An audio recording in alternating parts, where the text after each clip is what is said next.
In this video, I've got an update for you on my Amazon affiliate website, bestroofbox.com. Basically, in a nutshell, the site seems to be in decline ever so slightly. So in this video, I'm going to share with you exactly what's happened, why I think it's happening, and what I'm going to do about it. If you're not up to date with everything that I've done on this website, including how I created the site, do check out my playlist. I'll put a link to it up there right now, and you'll also find a link in the description. One quick thing before we get started. If you're new here, why not subscribe? Just click that button below, the red one, and click the bell to be notified when I upload new videos. And if you enjoyed this video, if you find it useful in any way, if it helps you out, please click the like button, because that really helps me out. Anyway, let's go.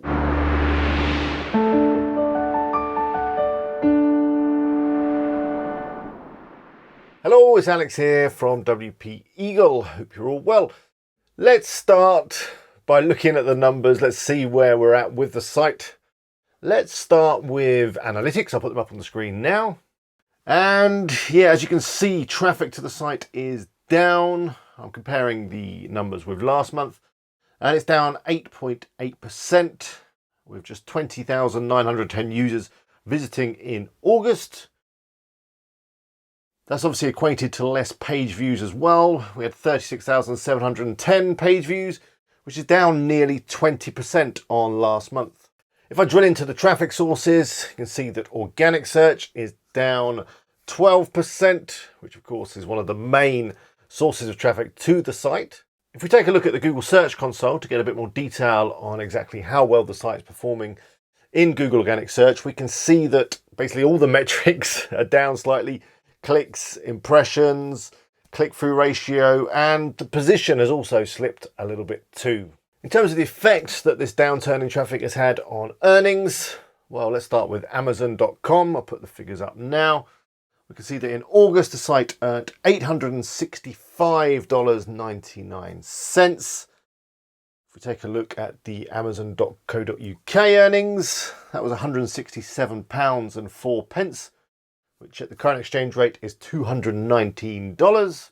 So that brings in a total of $1,084.99, which is down around $300 on last month's Amazon earnings. There is one little bonus though this month.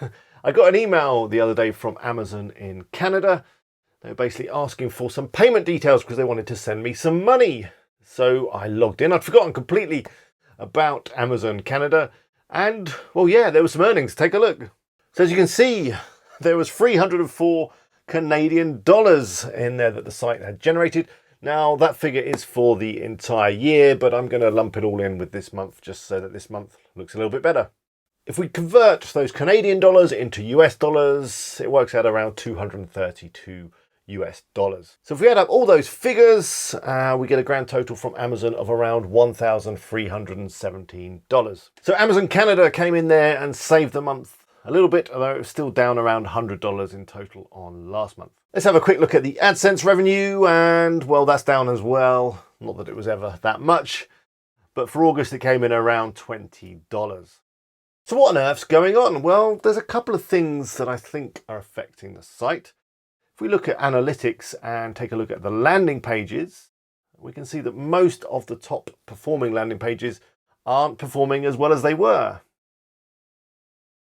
One example of this is the Subaru Outback post, which I've mentioned a few times in my update videos because it brings in so much traffic. It's kind of a random post, but it performs really well.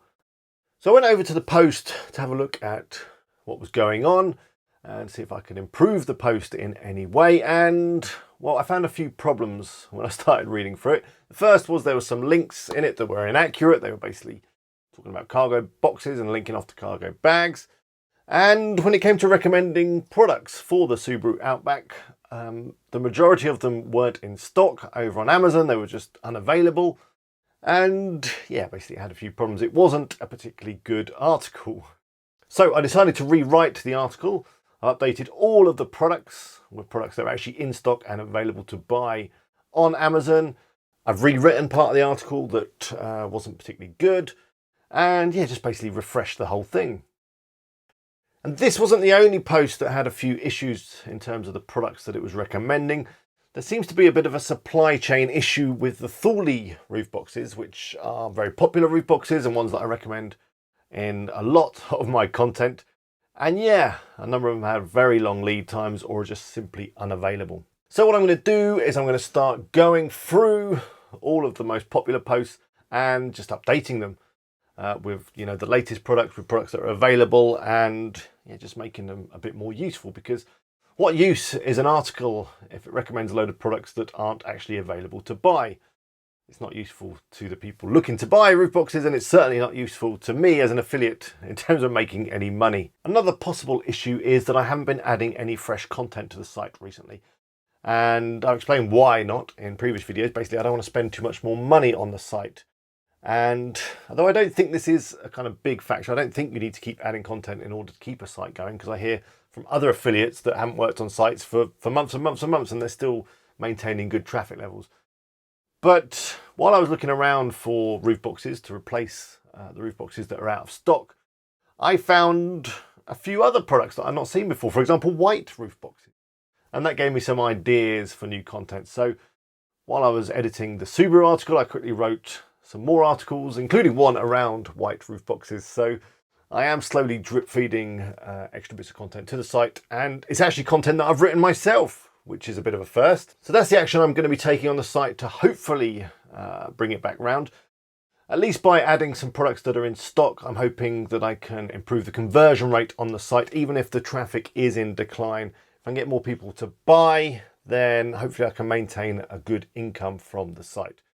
And talking about traffic in decline, there is one big reason why that's happening, and that is that the niche that I'm in, or the niche that I'm in, is seasonal. To prove this, if we head over to Google Trends and take a look at the searches around roof boxes over last year, they peak in June and July, kind of as you'd expect in the summer months. But then this time of year, when I'm creating this video and when I'm checking my site, which is early September, they dip down quite considerably. And yeah, that seems to be just normal. So I guess I'm feeling the effect of less people buying roof boxes right now. Of course, the whole COVID-19 thing isn't helping either.